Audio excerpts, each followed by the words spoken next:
What's up, my reseller friends? My name is Sabrina. I am a part-time reseller and I sell on eBay primarily and a little bit on Mercari and a very little bit on Poshmark. It is now Saturday morning and I am going to be shipping out all the items that sold for me all day Friday and of course Saturday morning. So I'm going to go ahead and show you what sold. I have this Xbox wired controller. This sold for $17 free shipping on eBay. I got this at a yard sale. I've just barely posted it. It sold in less than 48 hours and I think I only paid $1 for it. Now this next sale is a bad sale and I wouldn't recommend really picking these up. So these were actually things that we had around the house. So I have this Minnie Mouse. She's from the Disney parks where you push her, she lights up too. And then we've got Buzz Lightyear. He doesn't work or needs batteries. But these were my daughter's and I've had them listed on eBay for over a year and they just barely sold. And I think they sold for like 13 bucks or something like that. And after shipping, I'm probably only going to be walking away with like a $1 or $2 profit. These are the things that they sell at night for the kids to play with. They're just little toys that kids would play at Disneyland, but probably would never play with them at home, basically. We got our money's worth out of them because she had fun with them at the parks. And really that's what they were purchased for. But because of that, I think really the only types of people that would purchase these would probably be collectors, I want to say, or if they're going to the parks, they want to purchase them for cheaper beforehand. That's totally something that I would do when my daughter was smaller. I would buy Disney toys on clearance like at Target and Walmart, and then I would take them with me on the trip and then give them to her like throughout the day to make her feel like, oh, this came from the park, here you go. Make her feel like she was getting souvenirs from the park, but really they came from outside the park because their stuff is so expensive. And she never really played with them when she got home. But anyways, I'm just rambling and rambling. These did not do good for me. I'm sure there are some that probably do, but yeah, that's just how it goes. On Mercari, I sold this Barbie Ken baseball outfit. So it comes with his baseball shirt and his pants, and it has a cap. This sold for 15 bucks. I did buy a huge lot of Barbie stuff locally for $50. I way past made all my money. I think I'm already like in the $200 profit zone for that purchase already. This just adds to it. Next, I have this little box that has some jewelry in it. Now, I have a friend from church who also lives on my in my neighborhood. She had a whole bunch of stuff that she was gonna donate, so she just gave them to me so that I could resell them. She's super nice. And there was some jewelry in there, and this was a part of it. It's just costume jewelry, but I'm not good at selling jewelry. I'm actually really bad at it. And yeah, so this sat in my eBay store for about 8 months, I want to say. And I had it listed for like 13 bucks and I didn't get like any attention. Maybe I just don't know how to list them and like how to market them and use the right keywords and stuff. Honestly, I'm not really interested in learning anyways. I'm not really a jewelry person. I'm not going to pretend to know. I rather use my time and energy into learning things that interest me more. So I'm okay with it. I had these listed for a long time. Someone sent me an offer for $6 and I was just like, it'll cost me like $3 to ship. Just take them off my hand, get them out of my store, free up space. I'm really trying to work on my sell-through rate. So I really want to get rid of a lot of items that have just been sitting there. I just really want to focus more on getting things in and out of my store as quickly as possible. And that means selling things for cheaper. I'm totally fine with that. If I can get a good deal on something, I'm happy to give a good deal to somebody else. Next is this DVD. It's called A Tribute to Tuna. I don't really know what it's about. It's some sort of fishing thing. But this did sell for 10 bucks. Ooh, I got an Amazon delivery. I better go check. So, yeah, I did buy during the summer. I at this one particular yard sale, this lady had like a huge lot of DVDs, and I was looking through them and I'm like, I've never heard of any of these things. Like, they were all like weird things like this. And I was just like, I don't even know like which ones I should try to grab, because I think she had them for like 50 cents a piece or something like that, or they were like $1 a piece, or I forget what it was. Yeah, I think she was selling all her DVDs for like $1, and there was probably about like over 100 of them. And so I picked up a couple of them, like 4, but I was just like, I don't know, like I feel like I could be leaving money on the table with the rest of these movies. So I just went up to her and I was just like, I'm just gonna try. And it takes a lot for me because I'm not really an aggressive person, and I'm not like really good at like, I just get embarrassed when I try to like make deals with people and stuff. But so I went up to her and I was like really proud of myself. My mom was there, so I felt all cool.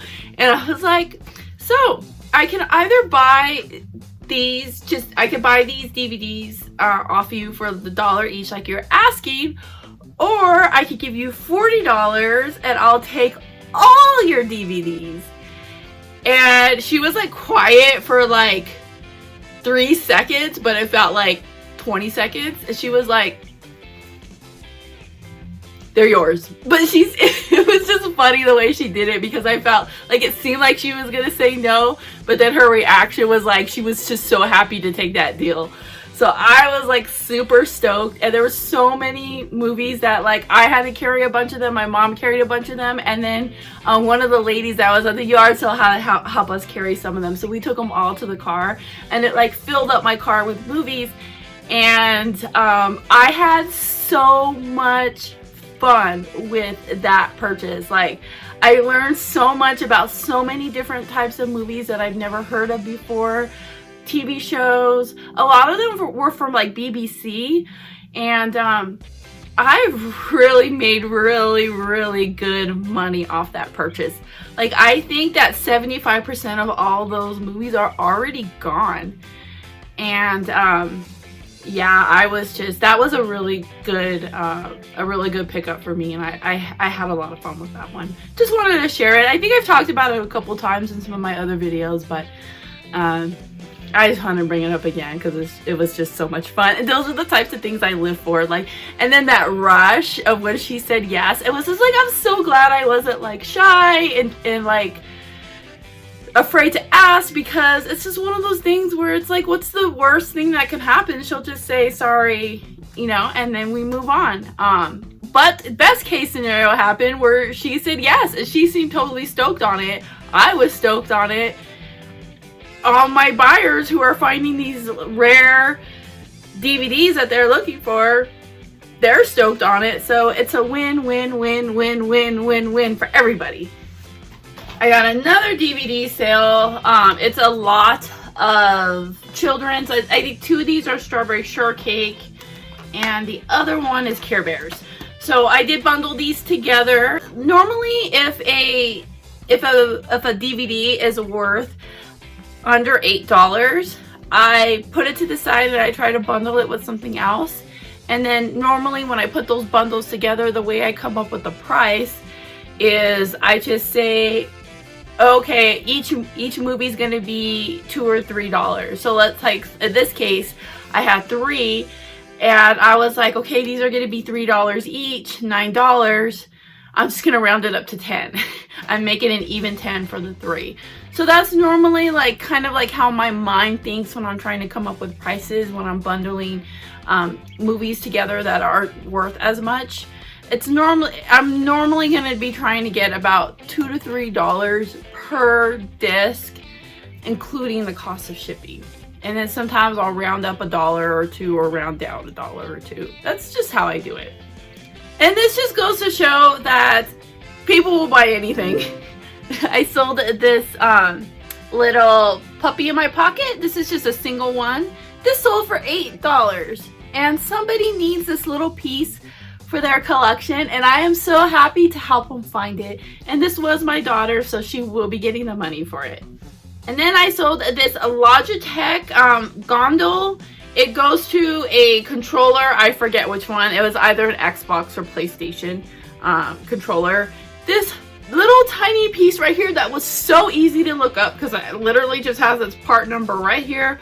Look up the part number, find somebody else who's selling this, click sell similar, pretty much leave everything the same, and put in my price, post it, take super easy pictures of this. I mean, you only really need to take like 4 pictures, right? Post it. This is gonna be so easy to ship because I'm just gonna throw it in one of these envelopes, bam, right in. And this was an easy 12 bucks. It sold for $12. So I'm really happy to sell these kind of things. They're really easy to sell, really easy to ship, really easy to store. How much space do you think this took up in my inventory? Nothing. So these are the types of things I just love selling. And this was a leftover item from the yard sales. I just posted it 2 days ago. It sold in less than 48 hours. I was so happy. Just, it's easy. It's such easy money. And my very last sale is these Monster High shoes. So I did post these on my second eBay account, and I do use my second eBay account to post really small, lightweight items because I do sell a lot of replacement parts and clothing for Barbies, where I typically don't feel like it's fair to charge the buyer for $3 for shipping for it's something that you can literally just throw a stamp on. So on my second eBay account, I do use that account to ship out these really small items just to help the buyer get a better deal on something. And I definitely let them know in the description that they will be shipped with a stamp without a tracking number, but I still give them that option to upgrade to first class mail with a stamp, and then they do have to pay an extra $2.50 for that. Nobody has ever chose that. Everyone always just goes with the cheaper option with the stamp and no tracking. And as of yet, I haven't had a problem yet. I know that one day I will.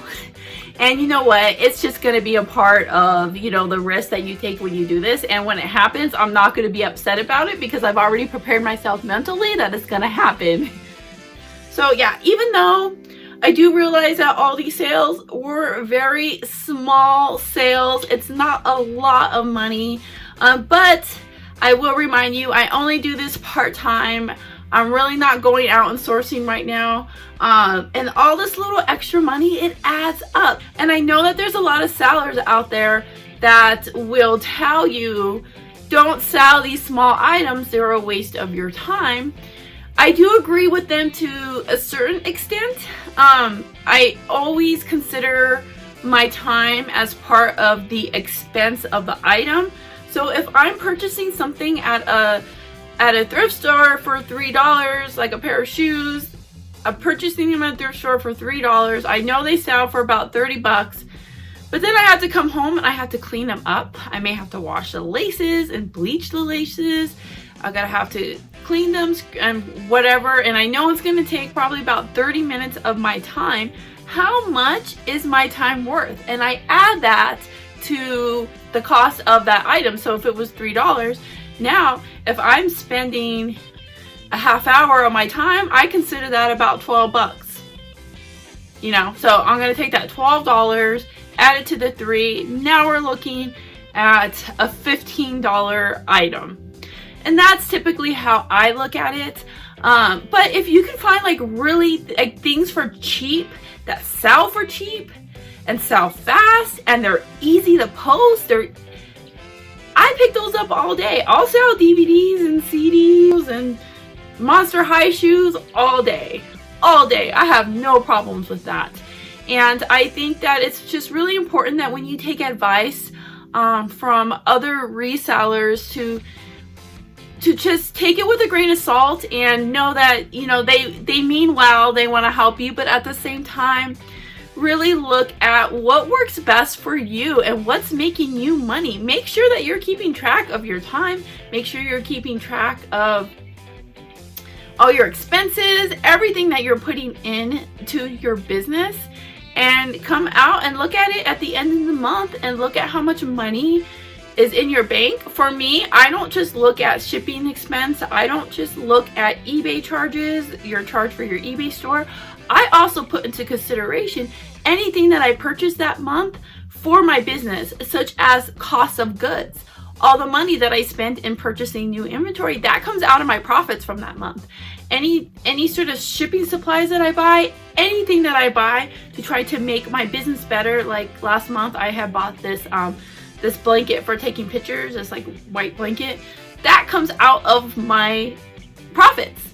And at the end of the month I look at, okay, after everything that I spent this much, how much money did I really make for myself that goes into my savings, into my bank account, that was not invested back into my business. And then I kind of figure, okay, was everything that I did that month, was it worth it to make this? And what kind of changes can I make to try to make this number higher? So that's normally how I look at it. And I just recommend that you look at that and not just look at, okay, well, I sold this for $10, no big deal. $10 is $10, and I just really encourage you to just take advice from other people who have been doing this. But at the same time, just look at how you're doing and if you think it's worth it, and then you can decide from there what sort of changes that you need to make. But for right now, yes, I did sell a bunch of small little things, but I'm pretty sure that I came out with at least $60 to $75. And this is something that I do part-time from home. So I'm not complaining about that at all. Well, thank you so much, my friends, for watching my video. I hope you enjoyed it. I hope you got at least something out of it. And if you did, I would love for you to do all those really nice things like comment, like, subscribe, because I am a new channel. All those things really help me out a lot, and I super appreciate them. And I look forward to hanging out with you guys all again in the next video. We'll see you all later. Bye.